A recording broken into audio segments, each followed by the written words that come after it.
Magandang umaga po. Welcome po sa Plan Pro Matrix. Pag-uusapan po natin ngayon kung paano ang pagsali dito. Una po, ano po ba ang Plan Pro Matrix? Ang Plan Pro Matrix po ay isang home-based networking business kung saan gamit ang Facebook at iba pang social media sites ay pwede tayong kumita ng unlimited. Depende po yan sa sipag at lawak ng network natin. Usually, ang gagawin lamang natin dito ay mag-post at mag-share ng mga income opportunity na pwede nating i-avail once na member tayo ng Plan Pro Matrix. Ang Plan Pro Matrix po ay dito ay registered under the name of Mark George Naval ng Daat Camarines Norte.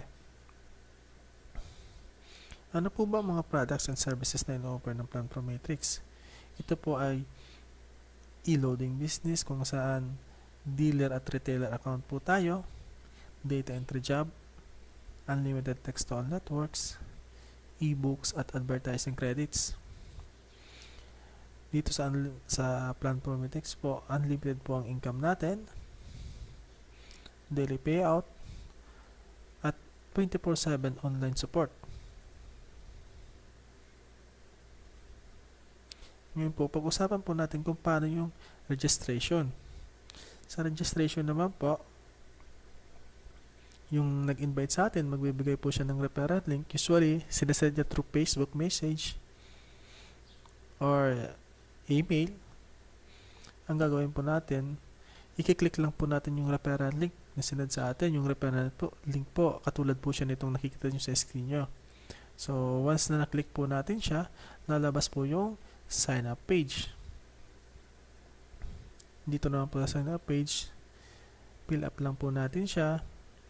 First name, middle name, last name, at dito sa cellphone number po kailangan tama ang ilalagay natin kasi once po na may pumasok na income sa ating account, automatic po iti-text tayo ng Plan Pro Matrix. Email address, username, dito naman po sa username, tandaan po natin na kung gagamit tayo ng full name as username, alisin po natin yung space. Or wag po tayo maglalagay ng space dito sa username para maging valid username po siya. Once na may space po yung lalagay natin dyan, hindi yan tatanggapin ng system. Password. Then, confirm natin yung password natin. Sa password naman po, kailangan po ay 6 na letra mahigit ang ilalagay natin para maging valid password po siya.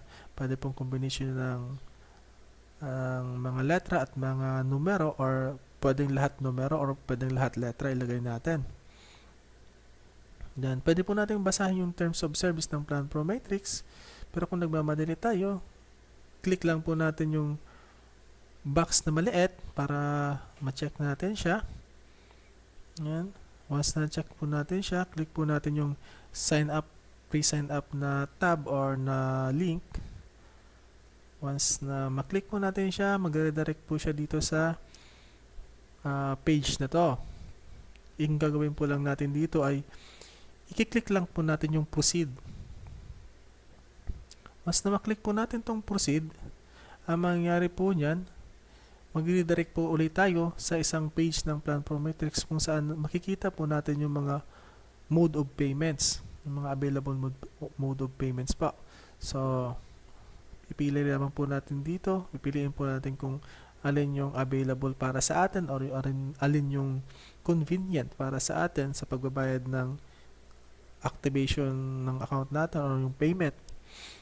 So, after po natin makapili at makabayad ng payment natin, yung detalye po ng resibo, i-fill out po natin siya dito. Fill up po natin siya dyan.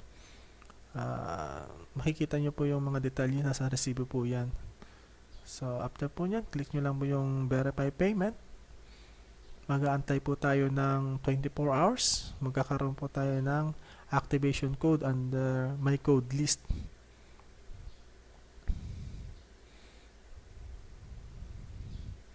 Ngayon naman po, kung gusto po nating tingnan yung dashboard natin, click lang po natin yung stats. Pag na-click po natin yung stats, lalabas po yung dashboard natin. Tulad po yung dashboard natin, ganito tulad mo ito. Yan po, pag hindi pa po activated yung account nyo, wala pa pong referral link na lumalabas dito. And then 0 pa siya. Makikita nyo lang po yung profit sharing pool. So sa profit sharing pool naman po, makikita nyo kung magkano na yung amount na pwedeng paghatian ng mga profit sharing qualifier. Ayan, discuss po natin later kung paano ba mag-qualify dito sa profit sharing pool na to. Dito po, makikita nyo mga status ng account nyo. Data entry income, matrix bonus, or matrix bonus, accumulated bonus, available balance, etc. So, lahat po yan makikita nyo dito sa dashboard nyo. And then, once po na nag-log out kayo at gusto nyong bumalik sa account nyo para po makalagin uli kayo, type nyo lang po ang www.planprometrics.com or copy-paste nyo lang isa dyan sa browser nyo. Lalabas po yung ganitong page. Click nyo po yung proceed to members area. Once na na-click nyo yung proceed to members area, lalabas po yung panibagong page kung saan dito tayo mag-login. Sulat lang po natin yung username natin, yung password natin, and then click po natin yung submit. Once na maklik natin yung submit, automatic po redirected tayo sa dashboard natin. So, successfully login po tayo. Yun lamang po, and salamat po sa panonood ng aking munting video. So, yung ibang video po ipopost ko po sa ppm-business.weebly.com. So, yan po yung vlog ko. So, kita-kits po tayo dyan. Meron din po mga explanation dyan. Kung medyo may hindi kayo naintindihan, visit nyo po yung ppm-business.weebly.com.